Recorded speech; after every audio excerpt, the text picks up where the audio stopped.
Batsman जो है वो उस बॉलर की हजामत कर रहे हैं। लिटरली ऐसी जबरदस्त 2-3 शॉट्स उन्होंने खेली कि उस इवनिंग की ये मेरे हिसाब से batting point of view highlight थी। मजा आ गया। और दूसरा लास्ट बॉल थ्रिलर, आखिरी गेंद का थ्रिलर।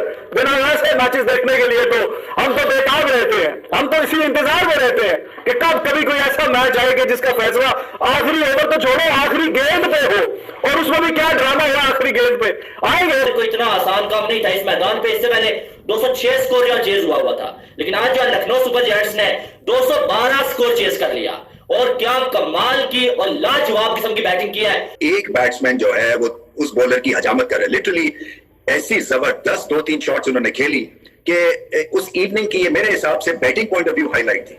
क्योंकि 150 पे आप मिड ऑन और मिड विकेट के बीच में किसी को ऑलमोस्ट सीधा छक्का लगा दें, ये बहुत बड़ी शॉट होती है क्रिकेटिंग टर्म्स में। फिर ऑन दी अप शॉट्स खेल रहे हैं बेखौफ डर के बगैर, और अपनी क्लास दिखाई विराट कोहली ने। और यही मुकाबला होता है अभी भी जो क्रिकेट में जो ग्रेट कॉन्टेस्ट होता है, वो तेज तरीन bowler versus the best batsman. और आज पता चल गया कि विराट कोहली क्यों वाकई सबसे आगे है, खड़े हुए हैं इस मैदान में, क्योंकि उनका फुटवर्क इतना जानदार है, पुल शॉट जबरदस्त खेलते हैं, ऑन दी अप ड्राइव बड़ी अच्छी करते हैं, एक कंप्लीट पैकेज है विराट कोहली। और जब वो खेल रहे हैं इस तरह से तो फिर इस लीग में 4 चांद लग जाते हैं। फिर ड्रामा जो शुरू होता है वो मैक्सवेल से भी होता है, क्योंकि मैक्सवेल ने आके खूब धुनाई की मिडिल ऑर्डर में, क्योंकि अगर इनके वो 59 रन की इनिंग्स ना होती तो मुकाबला ठंडा पड़ जाना था। तो ये तो 2-3 बैटिंग पॉइंट ऑफ व्यू से हाईलाइट्स थी। ऑब्वियसली कप्तान ने कप्तानों वाली इनिंग्स खेली, फैफ डु प्लेसी ने एंड तक खड़े रहे एज एन ओपनर, मेरे ख्याल में 79 नॉट आउट किया उन्होंने। सो नंबर्स के हिसाब से तो अच्छी गेम थी। फिर 200 कर लिया, हालांकि ये छोटी ग्राउंड है, फास्ट आउटफील्ड है, 200 पे भी आप सुकून से नहीं बैठते हैं। और खून सुखारा बेचारे फैंस का भी, क्योंकि वो भी टीम की परफॉर्मेंस और ड्रामे के साथ कभी ऊपर कभी नीचे, कभी सांस ऊपर कभी सांस नीचे,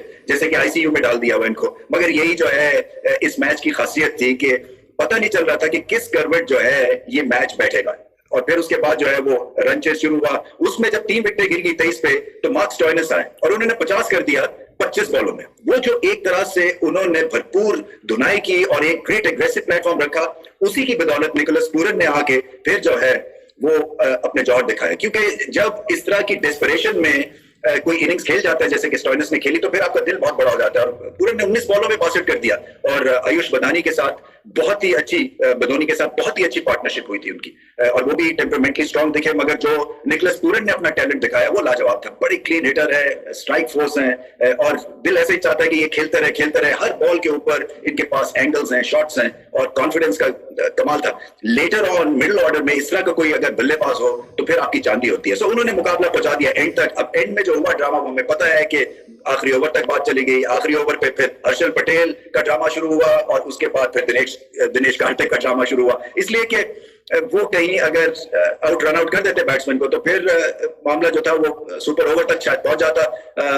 वो उन्होंने मिस किया। ऊपर से लास्ट रन चाहिए मैच जीतने के लिए, तो दिनेश कार्तिक ने जो है वो बॉल को फंबल कर दिया। सो ये प्रेशर होता है। प्रेशर किसी भी उम्र में आप फील कर सकते हैं। एक्सपीरियंस एक जगह होता है, हाथ पांव अगर आपके फूलने हैं तो फिर फूलने हैं, चाहे वो दिनेश कार्तिक हो या हर्षल पटेल हो। सो जबरदस्त मुकाबला था। घर में हारना आरसीबी के लिए चोट लगी होगी, क्योंकि घर में एक फोर्ट्रेस होना चाहिए और बहुत अच्छा खेलते हैं। मगर ये एक अनयूजुअल क्रिकेट मैच था, और इसके ट्विस्ट और टर्न्स की वजह से बेहतरीन ड्रामा देखने को मिला इस आईपीएल की।